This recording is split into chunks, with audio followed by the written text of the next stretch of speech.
I know that many people can become very resentful of the idea that narcissistic abuse is not personal towards you, but I'm going to explain exactly what that means and why you don't have to take it personal. Welcome to Looking Behind the Mirror, where we explore narcissism and take our lives back as we make sense out of nonsense. As a quick disclaimer, everything I say is based on my opinions and my personal experiences. I am not a professional, and if you're really struggling, I encourage you to seek professional help. I am providing links below for you. Now, first of all, I want to acknowledge that when someone abuses you and tortures you and ruins your life, of course it's personal. Of course it feels very personal because it hurts you personally. And for you, it is personal. So when we say it's not personal, what we mean is that it's not personal from the viewpoint of the narcissist. Of course it's personal to you. It's extremely personal. That's why it hurts so much. So what does it mean exactly when we say that it's not personal? What does it mean to be personal? When something is personal, it's done because of you, of who you are, what you've done. Something that's unique to you that caused that behavior to happen. It's personal. It's a personal response to you and only you. This is just simply not how a narcissistic relationship works. Of course, it's personal from your vantage point because you think that you're in a normal relationship with a normal functioning human being. Of course it's personal. It's your personal relationship. But to a narcissist, they don't view you that way. They view you as an interchangeable sort of accessory. Nothing is personal to a narcissist.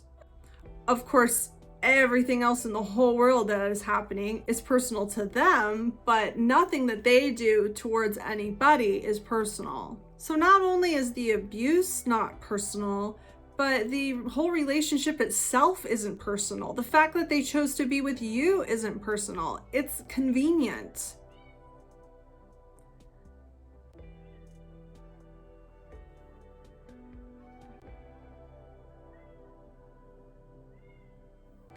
Oh my gosh.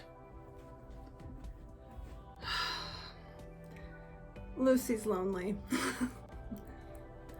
As I was saying, I know this might be really hard for you to hear, but I encourage you to stick with me because I'm going to continue to explain this in a way that really will benefit you. I'm going to go put her downstairs.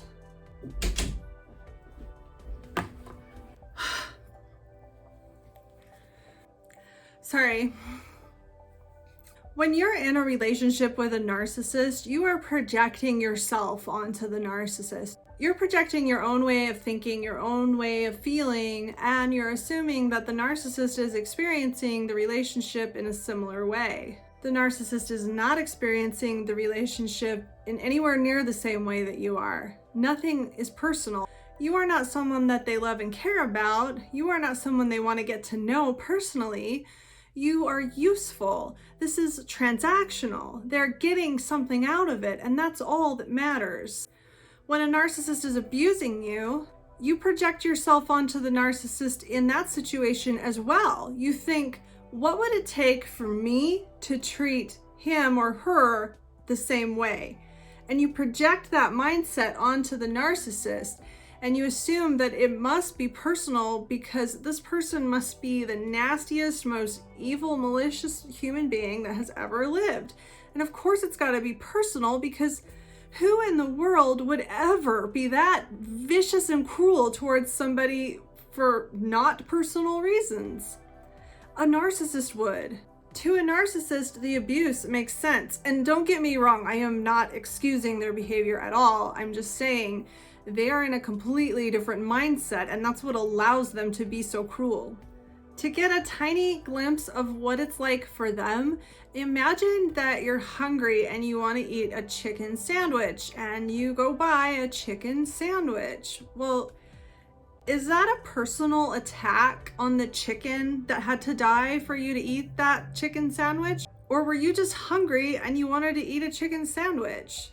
It depends on the perspective that you look at it from. to somebody that's eating a chicken sandwich, it's nothing personal against the chicken.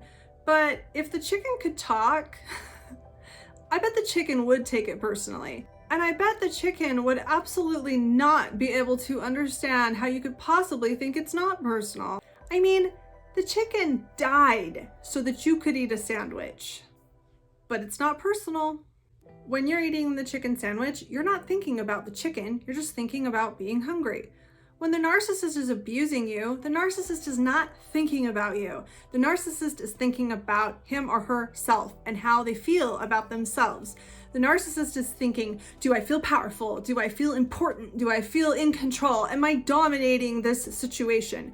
That's all they care about. You are lost in that fog. They can't even see you through it. The narcissist projects and mirrors. They can't see you through that. When they look at you, they see a reflection of how they feel about themselves. And when they don't like what they see, they punish that reflection. You just happen to be hiding behind that. You just happen to be the unfortunate real person hiding behind the facade that they've painted over you.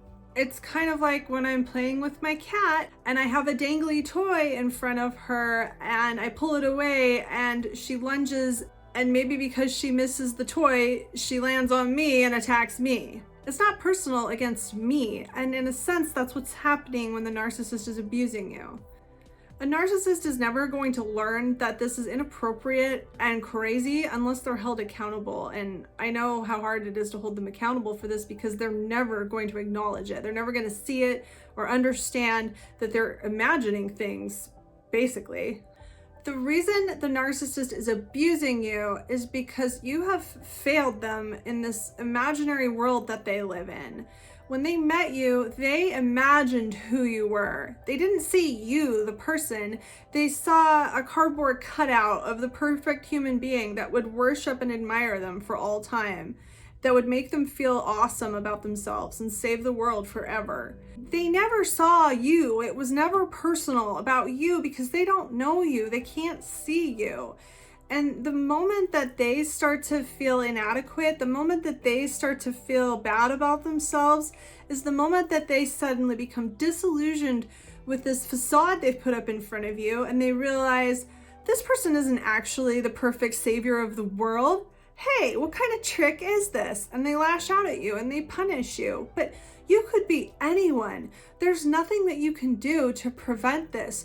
You just happen to be the person behind the facade. You happen to be the real person behind the cardboard cutout.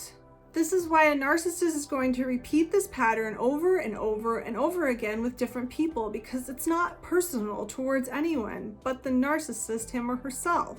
If it was personal, you would have some kind of control over it. You would be able to influence the situation somehow by working with the narcissist and maybe listening to some reasonable demands that they have. You would be able to communicate. If it was personal, if it had anything to do with you, you could do something about it. If it was personal, then you would be heard and seen. You would be listened to. You wouldn't be buried behind this facade that they've built up over you. And if it was personal, it wouldn't repeat over and over and over and over again with different people. It would be just you that it happened to if it was personal to you. If it was personal, then the narcissist's reactions to things that you have or haven't done wouldn't be so blown out of proportion, so out of place.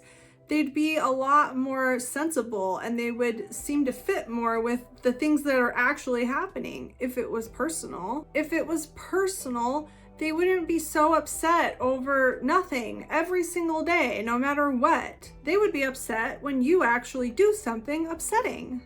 If it was personal, they wouldn't be trying to destroy someone that actually loves and cares about them. Why would you try to hurt, abuse, torment, control, manipulate, and destroy somebody that really cares about you, probably more than anyone else in the world? Why would you do that? Because you really can't see it. You can't recognize it because you can't see the person behind what you imagine is over them. And that's why it's not personal. It's not personal when you're being abused no matter what you do. if it was personal, you would deserve some sort of retribution, maybe not abuse, but you would have earned this. Somehow it would make a little bit of sense. Like, okay, I did do all these awful things. No wonder I'm being punished. Not, oh, well, I didn't sweep the floor the right way. That's why I'm going to get yelled at and insulted every single night of my life for the next 6 months. In a narcissistic relationship, they decide who you are. They make it up in their head. They don't take the time to get to know you. They don't care who you are. They don't even understand the concept of getting to know you as a person. They make it up in their head. They decide who you are. They coerce and manipulate you to fit that profile. And when you start to deviate from this perfect fantasy person that is impossible to be, then they punish you. It's not personal. They don't know you. They never did. And they have no interest in getting to know you. It's going to happen to the next person and the next person and the next, because they're never, ever going to connect with the real human being. They're just going to keep laying this fantasy over real people and then getting disappointed and angry when the real person starts to pop through. You cannot control what they see when they look at you. You cannot control something that isn't personal, and that's why you can't control the decision of a narcissistic person to be abusive towards you. It can't be personal when the abuse has nothing to do with anything that you've done. I hope this helps. If you found this video helpful, give it a thumbs up and comment below any ideas you have for me in the future, and subscribe to my channel. That tells YouTube that you found this video helpful and that other people may as well. Until next time, thanks. Bye.